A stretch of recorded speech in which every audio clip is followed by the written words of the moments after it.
In today's video segment about Figma for Education, we will be talking about creating teams, starting a new team project, and inviting students onto your team. I'm Ashley Haken with the Southwest West Central Cooperative, and I'll be walking you through this process. If you haven't already, be sure to create a completely free Figma Educators account at www.figma.com/education/.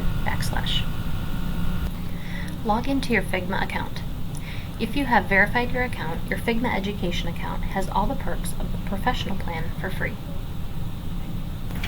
Start by navigating to the Create New Team on the left-hand side of your screen. You'll have to create a team name. If you are using these for a variety of classes, you may create a team that aligns with the course name and/or section.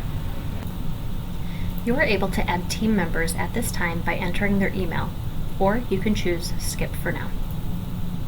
Don't panic if you see a page that asks for a team plan and shows costs. Because you have already verified your education account, you have access to the professional plan for no cost. Choose Upgrade to Professional. This next screen is where you can identify that it is an education team. When I click Yes on the right-hand side of the screen, my subtotal changes to $0.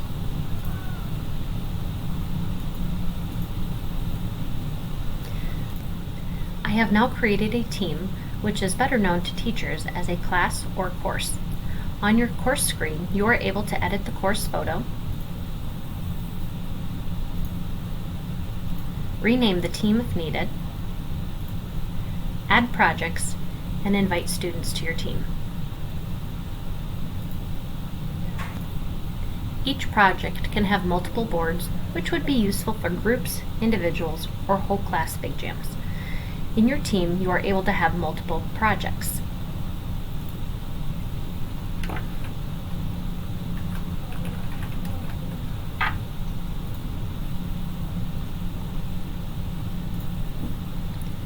You do not need to create new teams every time you want to have a new project. All of your teams are organized on the left-hand side. You can click on a specific project to see the boards within that project. Within this screen, you are also able to create a FigJam board, which might feel pretty similar to a Google Jamboard. Our next video segment will cover more about how to use this.